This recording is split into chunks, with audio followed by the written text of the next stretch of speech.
UFC 303 doesn't have the return of Conor McGregor anymore, but what it does have is a bunch of really good fights and some solid opportunities to build a winning DraftKings fantasy lineup. My name is Angelo. This is We Want Picks, and I'm going to break down the entire UFC 303 fight card, giving you my picks, predictions, and DraftKings plays. But before I do that, let's take a look at the wild success that we have been having. Over the last 8 months or so, our community, our premium members have put up over $500,000 in DraftKings winnings. And this isn't just a coincidence or an accident. These are people that have gone to our website, used the tools, built some lineups, won a bunch of money, and then took the extra step to share that with us and the rest of the world. And they're doing so by using the tools like the DraftKings Optimizer, having the ownership projections, having everything that they need right in front of them ready to go.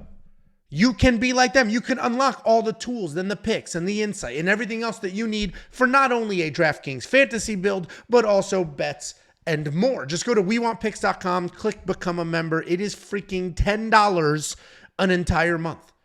And if you are into DraftKings Fantasy and building those lineups and chasing those giant paydays, as these people have done, you know what insane value $10 is. There are dedicated DFS websites, and the only thing that they do is offer DFS content, and they are charging $100 or more per sport. WeWantPicks.com, click Become a Member. It is $10 for an entire month. There's no weird tiers. You're going to get the ownership projections. You're going to get the optimizer. You're going to get everything you could ever want or need heading into a fight week. Before we break down the fights, I do want to share this wild email that we got. This is a wild email, and there's chapters in this video. You can jump ahead. I am not reading this entire thing, but I got the email, and the subject line is like complaints, concerns, responsibility, and I was fuming. I saw this. I started to read, what the F does this? I immediately was mad. I was ready to just burn something down. And then I actually read it. I'm like, oh, this guy's being facetious. This is sarcasm. The gist of this absolute insanity of an email is essentially a skit saying, I was a premium member, I became a premium member, and I won a ton of money. But it starts off with, how dare you? How dare you offer such incredible products? Who the hell do you think you are, only charging $10 a month when there are sites out there charging 4 to 5 times more? What the hell is wrong with you that you didn't tell me I needed to enter more contests? His actual real life example is, I only entered $1.25 tournaments and I won over $400. I placed first, second, and third. In another, I took 7 of the top 20 spots. Would I or would I not have been better off to have joined more expensive tournaments? Huh? Yes or no question. Would I or would I not? And then he continues. He does say here, by now, hopefully you understand I'm speaking facetiously. And the email continues and continues and continues. And I appreciate this email because it took a lot of time and a lot of creativity to write an email like this, right? Very, very easily could have been, here's a screenshot, tweet, thanks guys. Instead, he took the time to be funny and entertaining. I have read this 5 to 10 different times, and it's absolutely spectacular. You can pause this video. You can check this out. It's incredible, and it is the root of everything that I tell you. Our $10 offering is quite literally the best in this space. Literally. Even if the only thing you got for $10 was the optimizer, okay, that builds DraftKings lineups for you. And if we go back to these winning tickets, more than one person used the optimizer, won a ton of money. WeWantPicks.com, click Become a Member. It's freaking $10 for an entire month for everything you want or need heading into a fight week. Let's go ahead and actually break this card down now. And we do officially have 13 fights on the DraftKings slate. I am recording this video early. Normally I record these on Friday mornings and then post them on Fridays. But Jakey Boy and I are going to be in Las Vegas, Nevada, enjoying ourselves, watching these fights. We will be there for International Fight Week. So I need to record all of this content early and then release it on the channel. You're probably watching this on Friday. I believe that's when it will release. But if something changes from Thursday, or when I'm recording this, Tuesday to Friday, like a fight is dropped, there's a new opponent, you're going to have to skip through that breakdown. But let's go ahead and break down this card. Opening up the UFC 303 fight card, we have Ricky Simón taking on Vinicius Oliveira. Ricky Simón, we all know at this point, We know what his game plan is. He will hang around for a striking match for all of 30 seconds. He's got big-time power in his hands. You can see he's had more than one knockdown in his career. Smoked Jack Shore. You're going to see a submission win, but that's because he dropped his ass first. Rafael Sunsao dropped him as well. And this, right here, 2 fights in a row where he showed that big power. That's when somebody would just abandon their game plan and just start trying to knock people out. And he did hit an unfortunate losing skid after that. But he is still a nonstop wrestler. He is on a 2-fight skid. Ricky Simon just wants to come forward, shoot a bunch of takedowns, get those takedowns, and work on the ground. He lost to Yudong Song. Okay, fair enough. Song Yudong's a very good fighter at a good team that understands defensive wrestling. And then he just lost to Mario Batista. But he looked good against Mario Batista.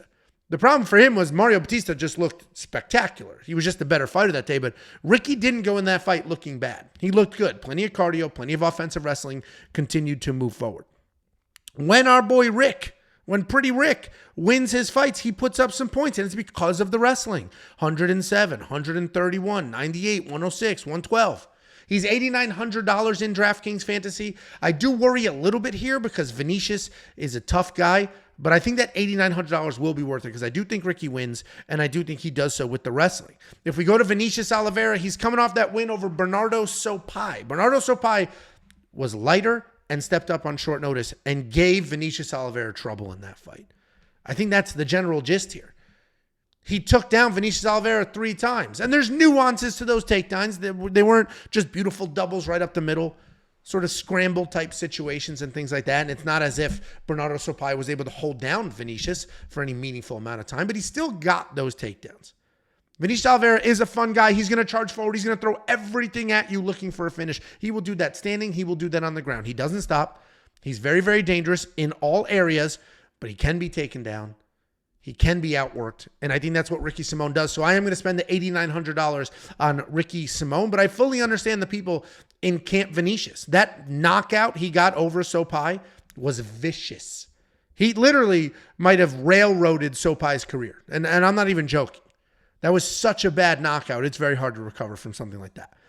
And then that takes us to the second fight of the night, where we have a wild prospect in Rai Tsuruya. He's taking on Carlos Hernandez. We don't see any data here because Rai Tsuruya is coming off the road to the UFC tournament. The road to the UFC tournament is, just think of Dana White's Contender Series, but a tournament format and in Asia.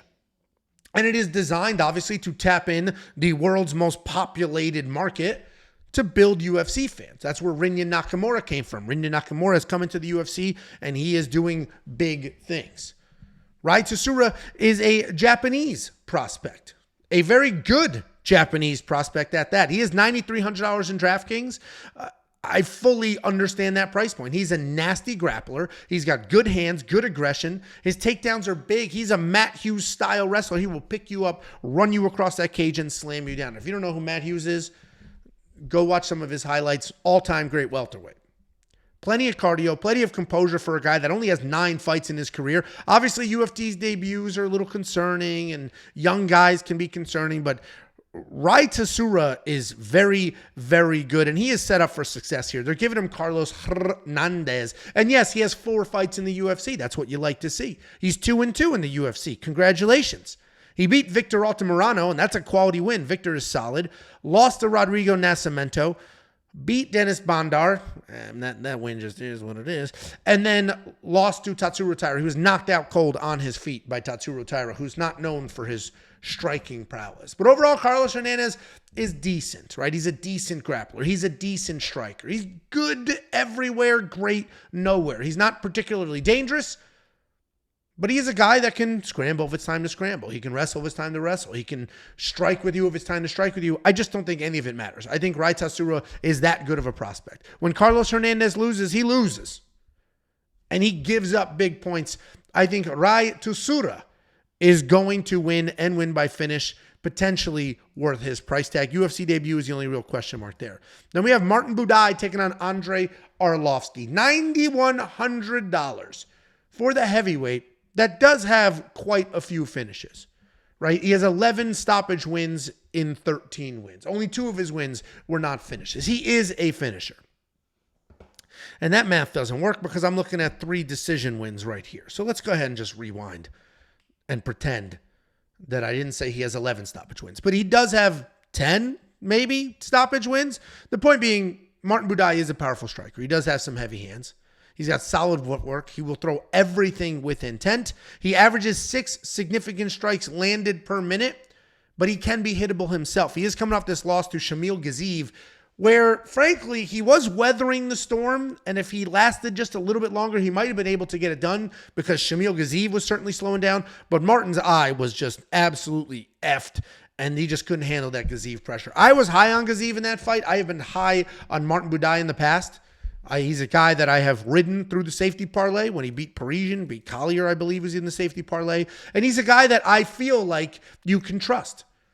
And certainly outside of the UFC, he's been knocking people out cold. Inside the UFC, he's been working his way through a handful of decisions, but he's a high-volume striker who will continue to move forward. He is taking on absolute legend Andrei Arlovski. Look at this scroll. Look at this scroll job. Look how far back we're going. Look how far back we're going. Pay attention. Eyes up. Look how far back we went. He made his UFC debut in 2000. It's 2024.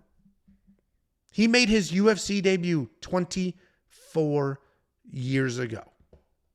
He must be the longest tenured fighter on the roster. He has to be. He was here before Jim Miller. Jim Miller has more fights. He's been more active.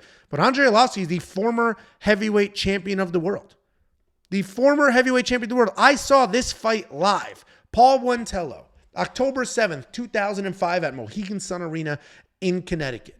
I watched him knock out Paul Buentello, continued to be the champion of the world, and that was 19 years ago.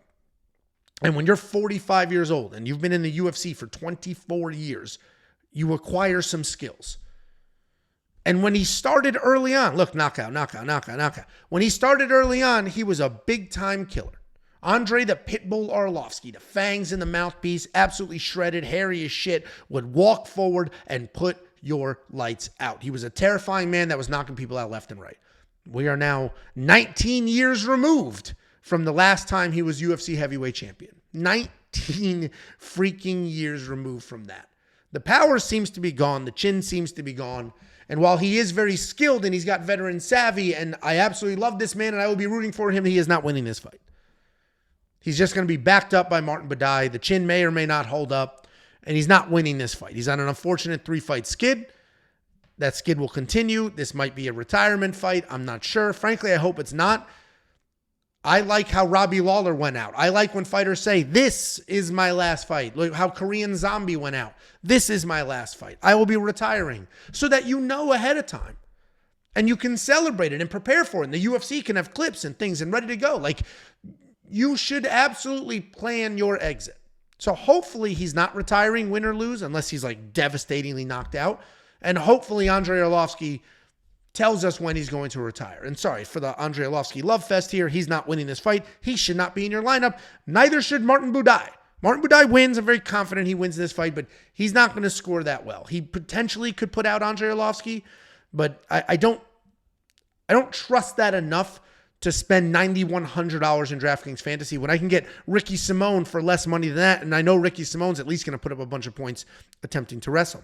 Then we have Gillian Robertson taking on Michelle the Karate Hottie Waterson. Gillian Robertson is the all-time submission queen for this weight class. She has more submission wins than anybody else in the history of this division. And that's who she is. She is submission or bust, essentially. And you're going to see this KO, TKO, that was on the ground. Tabitha Ricci lost a decision. Look at this. Win by sub, lose a decision, win by sub, lose a decision, lose a decision. Her one decision win, then win by sub, win by finish, win by sub, win by sub, win by sub. Point being, she is submission or bust. Her takedowns are just okay, but if you take her down, you are in some trouble. Her striking is just okay, but it's really there to set up the grappling and that game plan. She's taking on Michelle Waterson. The question here really becomes, can Michelle Waterson keep this standing or will she end up on the ground? If she keeps it standing, she should be able to win. Her nickname's the Karate Hottie because she fights that style. She has a karate background and she keeps distance and she throws out a million kicks and then lunges in with the punches and she fights a karate style fight. She's a fun, creative fighter who has also been around for a very long time. Made her UFC debut in 2008. Took a few years off, came back, fought Gina Magana. Is that Gina? No, that's Gina Mazzani. Anyway, came back in 2015 and has been here pretty consistently since then. She's been around for a very long time. She's been a professional fighter for 15 full years. She has fought some of the best on the planet. Rose Namajunas, Carla Esparza, Joanna Jędrzejczyk. She has not had an easy road. So when you see, 12 losses, she must stink. I mean, these are quality losses. Raquel Pennington, Rose Namajunas. She beat Paige Van Zandt. She beat Casey Kenny. She beat Felice Herrig. She beat Karolina Kovacevic. Lost to champion, beat Angela Hill. Lost to quite a few. And that's the problem in this, is this most recent unfortunate losing streak. She hasn't won a fight since 2020. And I don't think it's because her skills are gone and the division passed her up. I think she's mentally sort of checked out here. I don't think she's at a point where her MMA career is everything. And I'm dedicating every minute of my entire life. This is a selfish sport. And she has several children. And she has a personal life. And she's working on all of those things outside of the octagon. And this is a very selfish sport because you have Gillian Robertson on one side of the cage whose entire life is this. And then you have Michelle Waterson, who has had a successful career and is looking to stay valid and stay active in her MMA career, but also have a personal life and have a family and do all of those things. Those are two very hard things to do at the same time. I think Michelle Waterson is going to be a little slow, going to be a little step behind. I think Gillian Robertson is going to come forward, potentially get this to the ground and win this fight. I am not confident enough on either side of this to spend the DraftKings fantasy money. Typically, Michelle Waterson is insanely durable. And I had the over 2.5, I believe, in the safety parlay in her last fight, and she got finished against the cage by Marina Rodriguez. That was not a planned outcome. That was not even a possibility, frankly. And that's the way that went down. So watching her lose a decision to Marina Rodriguez, then gets submitted by Amanda Lemos. She made a mistake. She got submitted. No big deal. Then just got outworked and beat Joanna Pinheiro, and then came back in a rematch in a fight that she had a close decision loss in just to get finished against the cage. Things are not trending well. Sometimes you just got to follow the trend. Michelle Waterson has the skills. I don't think she's going to get it done. I trust Gillian Robertson here. I don't think I'm going to spend the money, though. If this was much closer, sure, but $8,700. And I know she is submission or bust, and that implies if she wins, she'll win by submission and score a ton of points, but I don't know if I'm going to risk that. Then we have Payton Talbott, biggest favorite on this card, minus 1,800 favorite. Those are Bo Nickel numbers. Tremendous favorite. He's taking on Yanis Ghemmouri. Payton Talbott is a prospect. This guy is incredibly fun to watch. He's very active. He can do anything he wants with his body. He's flipping all over the place. You watch his training videos. I just watched one on Instagram. He threw a head kick. The dude caught it. He backflipped out of the head kick. He's that athletic. He's got power. He's smooth. He's athletic. He can grapple as well. He doesn't chase finishes, but he does get them. He just beat Cameron Saman in the second round. Cameron was supposed to be this South African striker that could come forward, this little Dricus du Plessis. And Payton Talbott had relatively no issues whatsoever coming for Cameron Saman. Payton Talbott can do all the things. My only concern for him watching the tape is he can be taken down, but I don't think that's a giant concern in this fight because he is fighting Yanis Ghemmouri. Yanis Ghemmouri is a patient striker. He's a striker that's got fantastic leg kicks, and he does want to own the center, but he will take his time and he will work range. He will gauge that range and then own the center. Once he gauges the range, he'll start to commit to things. He'll start to send things with some power. He'll start to work that in. But he is essentially a low-volume, patient striker who builds his way up to power, builds his way up to looking for a finish. He does have some high fight IQ, but he is coming off this loss to William Gomez where he was kicked in the wee-wee, and the fight ultimately ended up getting stopped. I agree with the pricing. I don't think Yanis is going to win this fight. Certainly not with a low-volume technical striking game. Payton Talbott is just too fast, too athletic, too slick. And I think he runs through Yanis, potentially finishes him. That $9,800 is frankly a giant number. And he probably wins, and he probably puts up a bunch of points. But he's going to need to finish Yanis Ghemmouri quick and get that 30-point quick win bonus to cover that $98,000. I actually think I'm going to fade the $9,800. Those are Amanda Nunes numbers. And he has, honestly, to be worth that money, to be worth this $9,800 price tag, he's got to score a ton of points. So he has to come in here. He has to take Cameron down a few times, knock him down a few times, finish him. And I get he scored 113 in his last fight. But that 113 was on an $8,300 salary. At a $9,800 salary, if he scores 113, that is great. But I might be able to maneuver some things around, get 100 points out of Ricky Simone, and then that $900 price difference can be the difference between somebody else in the medium tier here. I spend $9,800 on somebody, I'm digging in the bottom of the barrel with the rest of my salary. That takes us to Charles Jourdain and Jean Silva. This is a battle of the strikers. Striker versus striker. Charles Jourdain, Air Jourdain. And obviously his name sounds like Jordan, so Air Jordan. But the Air Jourdain is because he is a high-flying, active guy. He will jump. He will spin kick. He will throw flying knees. He's a very creative striker. He moves forward. He's an absolute dog. He's not somebody that you're going to get out of there quickly. He is somebody you need to plan on fighting for a full 15 minutes. He will continue to come forward basically no matter what. He does have big moments in fights. Flying knees, spinning back kicks.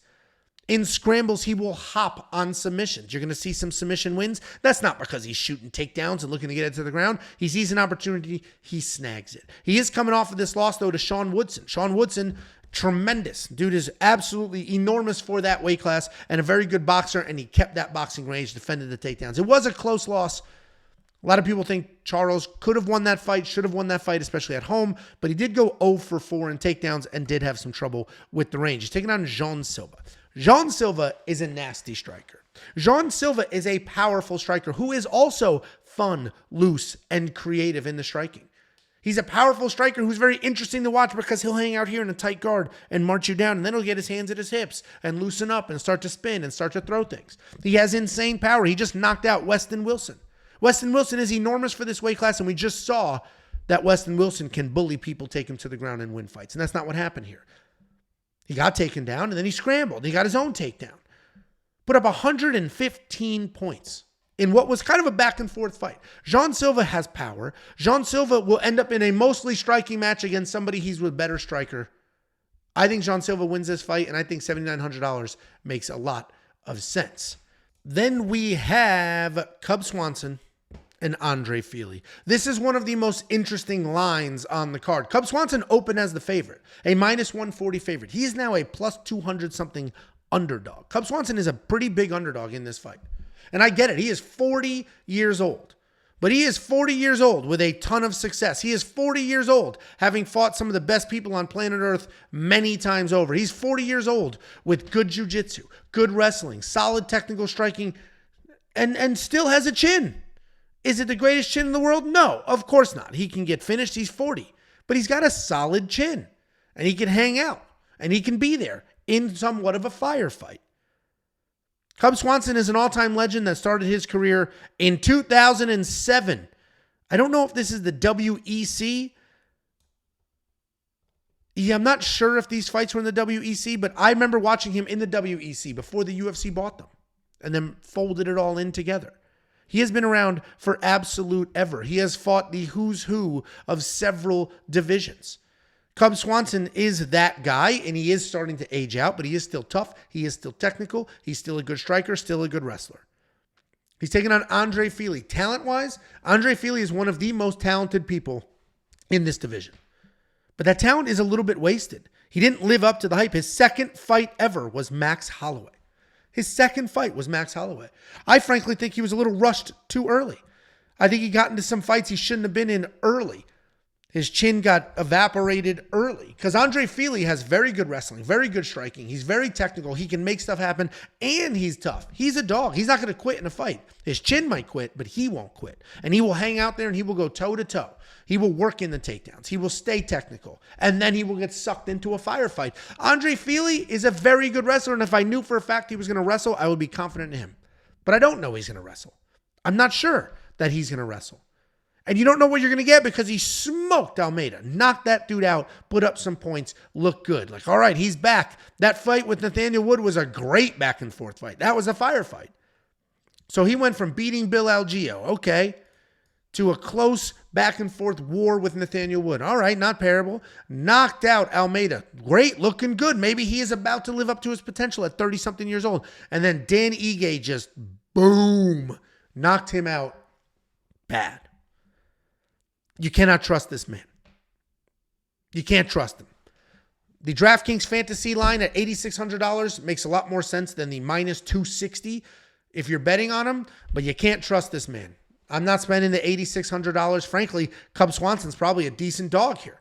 Depending on your salary situation and what you're looking to do, you might want Cub Swanson in your lineup. But I can't have Andrei Fili at $8,600. I don't think he finishes Cub. He could. Cub's freaking 40 years old. I don't think he necessarily finishes Cub, and he's certainly a chinny guy himself. That takes us to the featured prelim of the evening. We have Joe Pyfer taking on Marc-Andre Barriault. Joe Pyfer was a guy that had a ton of hype. The UFC literally pulled him off of a park bench and threw him on the Contender Series. Breaks his arm into a million pieces. Comes back, wins these 3 fights in a row. Gets a main event. Dana White loves Joe Pyfer. And that's because he is an exciting guy. He's a big guy. He's a strong guy. He can wrestle. We saw it in the Abdul Razak Al Hassan fight. 3 takedowns and a submission. But he's mostly a powerful striker. And he's got big one-punch power in those hands. And he fires straight punches right down the middle. They connect in the chin, and then you are done. And you have big boy problems. And then he got a main event against grappler Jack Hermanson, and he couldn't handle it. He couldn't handle the forward pressure. When he landed and it didn't knock out Jack Hermanson, he didn't know what to do with himself. He was backing up, exhausted, no striking defense whatsoever. Tried to wrestle, but it was too late. It was too late. You can't wrestle when you're already tired. So he got absolutely worked. And was it the biggest beating of all time? No, he banked a round or 2. But when it got tough, he had nothing for it.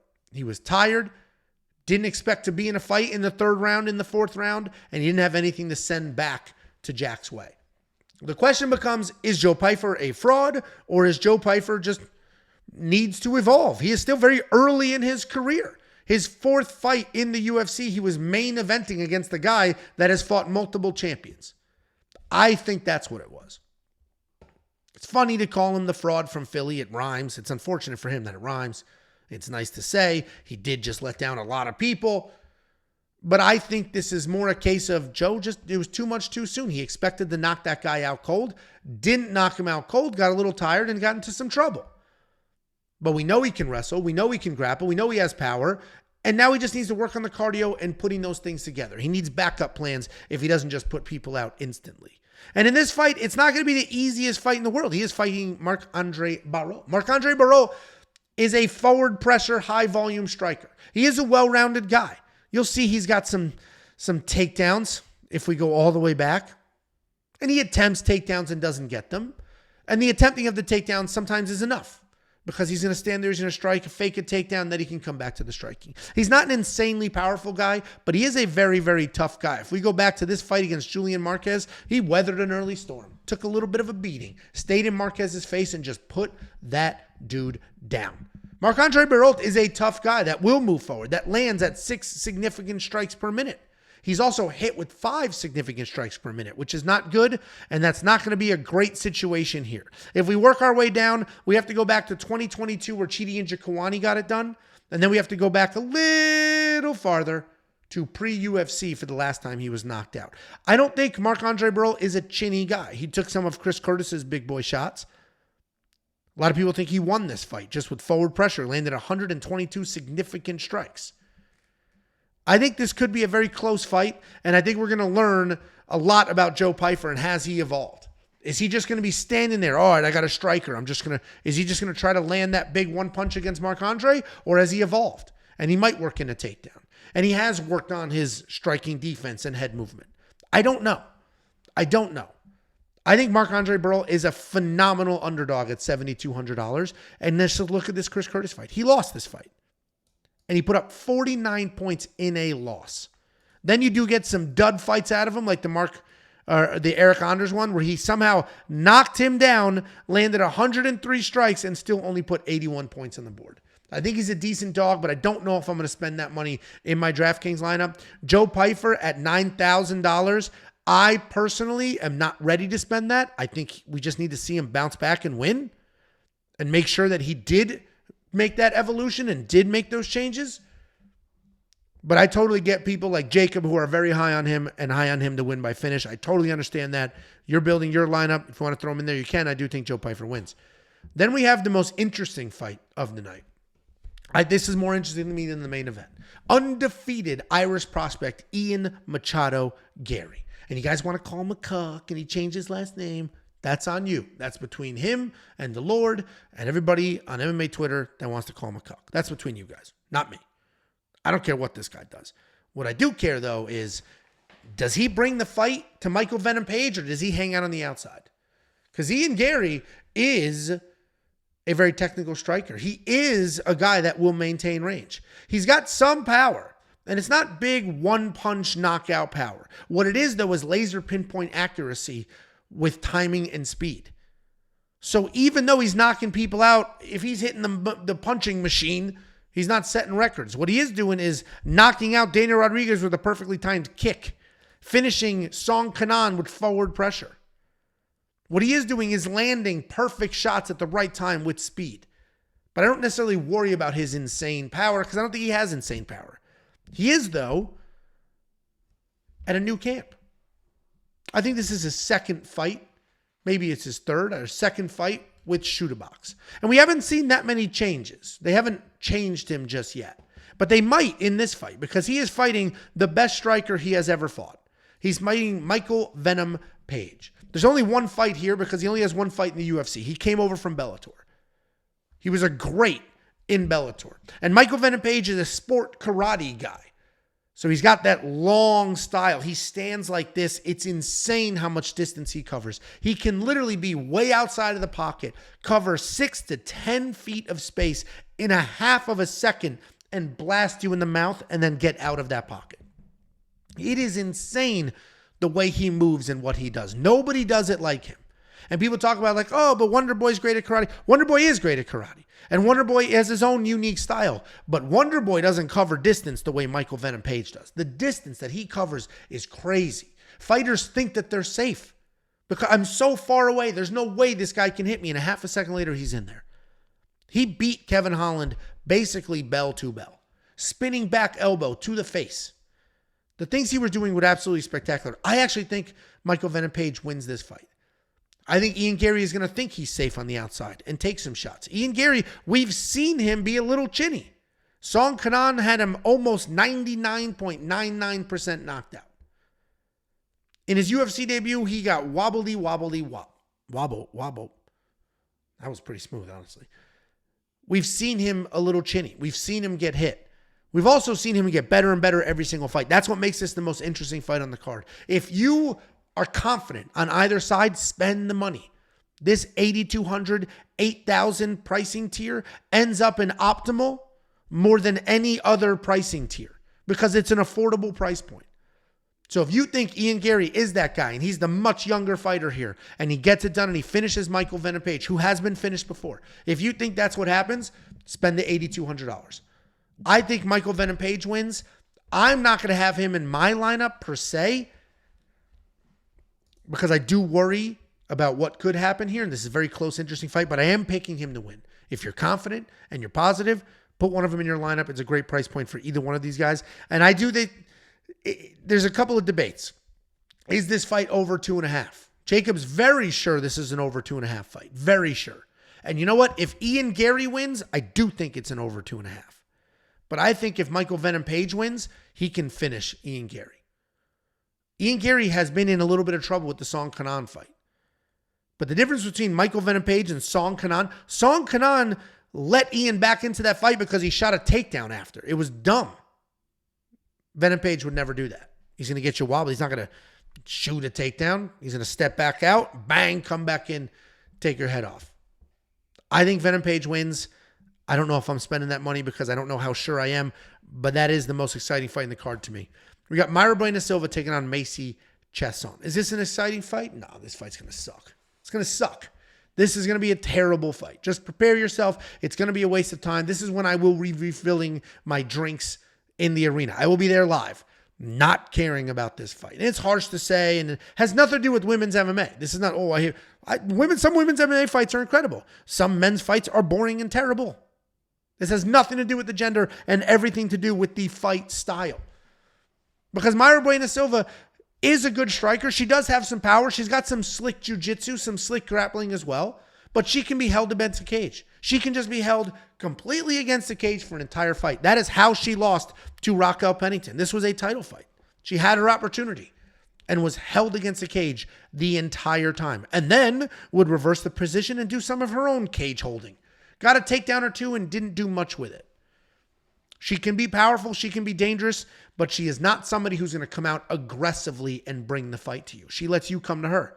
And if you want to hold her against the cage like Holly Holm did, then you can. Holly Holm held her against the cage. She ultimately ninja choked Holly, but she gave up that first round. On all the judges' scorecards, she lost that first round, literally from cage control. And that's what worries me here because she's taking on Macy Chiasson. Macy Chiasson is tremendous for this weight class. She's 5'11". She's way taller than Jacob. Better hair, too. Macy Chiasson is very long and has a Muay Thai striking base. And she uses that length and that reach to keep you at bay and hit you from as far away as however long her arms are. But she's worked in some wrestling recently. She took down Pani Khanzad twice in the first round and then got a submission. She took down Aldana 3 times. Norma Dumont 6 times. She won that fight. She beat Norma Dumont. Norma Dumont is very good. And all of a sudden, Macy Chiasson's putting things together. The Irene Aldana finish loss wasn't a great look. That is not a great look. It just isn't. But I think Macy Chiasson wins this fight. I will spend the $7,400 on her. Even in her losses. Yeah, 25 points isn't a ton, but it's not 2. 43 points here. In her losses, she scores decent. And I think she wins this fight with the wrestling. I think it could look exactly like the Norma Dumont fight. And she put up 106 point there at a $7,100 price tag. I think Macy Chiasson wins this fight. We've seen Mayra Bueno Silva get held against the cage. I think Macy holds her against the cage, potentially gets a takedown or two, and I think Mayra struggles with the distance. Macy Chiasson will be in my lineup at $7,400. Then we have a new addition to the card. Roman Dolidze taking on Anthony Smith. Roman Dolidze is the favorite. Not a huge favorite, but a slight favorite, and they priced it that way. $8,400. I don't know what that translates to in betting odds, but right now as a betting favorite, he's like minus 130. So it looks about right. Roman Dolidze is a world champion grappler, and we have seen flashes of absolute brilliance from him. This Jack Hermanson win, it's a TKO, but that's not how that fight went down. If you don't know, Jack Hermanson is a very high-level jiu-jitsu practitioner himself. This fight got on the ground, and within a second, Roman Dolidze had him tied up in a pretzel and was trying to snap that dude's legs in half. And then he was like, I don't need to do this. I'm just going to hit him in the face. And he hit him in the face, and that's how he got the finish. The Phil Hawes fight, Phil Hawes, Division I All-American wrestler. Might have been a national champion. I forget. Had a slick duck under. Just took Roman, bang, duck under, boom, took him to the ground. Instantly, that dude's leg was about to snap in half. He somehow weasels his way out, hobbling around on one leg, and Roman knocks him out on the feet. Roman Dolidze has one-punch knockout power in his hands and phenomenal jiu-jitsu. What he doesn't do, though, is look to offensively wrestle. His first couple of UFC fights, he came out here looking to wrestle. Then after that, realized he has power in his hands and just sticks with the power. And I wish I was positive he would offensively wrestle here because he is fighting Anthony Smith. Anthony Smith is a tried and true guy. He's been here for a long time. 2011 was his UFC debut. Let's go find the streak that led to his title fight right here. He won 6 of 7. He beat Murpik, Sanchez, Hector Lombard, lost to Thiago Santos, but then won 3 in a row over Evans, Mauricio Shogun Hua, and Volkan Ozdemir before fighting John Jones for the belt that he did not win, but then immediately comes back. Submits Gustafsson. And you haven't been watching for a while and you're sort of new here. Alexander Gustafsson was a real deal for a good chunk of his career. Point being to all of this is that Anthony Smith is a very good fighter. Anthony Smith is a well-rounded guy that has very good striking, underrated jiu-jitsu. He did just submit Vitor Petrino in his last fight, but that was because he had great leg kicks early and Vitor's an idiot and shot a takedown and got guillotined. I do think Roman Dolidze wins this fight. I do. I think Roman Dolidze has just as much, if not more, power in his hands, and Roman clearly has the much better grappling. And Roman is so insanely tough that I don't have to worry about Anthony landing something nice. Anthony has to worry, though, because Khalil Roundtree knocked his head clean off. You're going to say, oh, Ankalaev finished him. That was like an ankle injury. That doesn't really count. But Khalil Roundtree connected with that big power. My concern for this Roman fight or any other Roman fight is he's just going to chase the power and not do what he's supposed to do. I am going to pick Roman Dolidze to win this fight. I'm probably not going to have him in my lineup because you just don't know what he's going to do. He may just lean on the cage. He may just try to hang on the outside, win a striking match. He's got weird game plans. His fight against Lego Head, what the hell is Lego Head's name? Marvin Vettori. His fight against Marvin Vettori, he didn't do anything he was supposed to do. So you can't necessarily trust Roman Dolidze with your money, but I do think he wins. Co-main event, Diego Lopes taking on Brian Ortega. Brand new fight. This fight was just added 2 weeks ago. They weren't already on the card. They didn't shuffle anything around. These are two fighters that were not preparing to fight that are now ready to fight. Actually, Brian Ortega was preparing to fight in September at 155 pounds. This is at 145 pounds, and I do believe we have a changing of the guard. Diego Lopes is a nasty grappler. A nasty grappler who has discovered his striking as of late. He's a young guy with a ton of swagger that is coming into these fights and making stuff happen. He made his UFC debut on insanely short notice. $6,800. He was like a plus 800 underdog in that fight. And yes, he lost, and it was very clear that he lost. But he was just out-wrestled and held down. He threw up a couple Hail Mary submissions. One of them was pretty close. And then he came back. Smoked Gavin Tucker. Smoked him. Smoked Pat Sabatini. All right, Pat's chinny. Whatever. That quality win isn't that good. Oh, yeah? How about the Sadiq Youssef win? Sadiq was supposed to be a very dangerous, talented striker, and Diego Lopes beat him striking. They were in the clinch, and he blasted him and beat him striking. I think Diego Lopes is the real deal. And I was a skeptic. A big skeptic, no less. My whole thing was you can take him down easily and just hold him there. But his jiu-jitsu is so good and his hands are so good, it's going to be a very interesting fight here because he is taking on tried and true Brian Ortega. Brian T for Triangle City Ortega is a grizzled veteran. This is a guy who has fought some of the best people on planet Earth. He lost to Max Holloway, lost to Volkanovski, lost to Yair Rodriguez, but that was an injury. This doesn't count. He blew his shoulder out. And then he came back after 2 years, rematched, and won. Brian Ortega is a guy that you can't get out of there very quickly. His striking is okay. It's technical, right? He puts in time. It's 2024. He knows how to strike, but it's not great.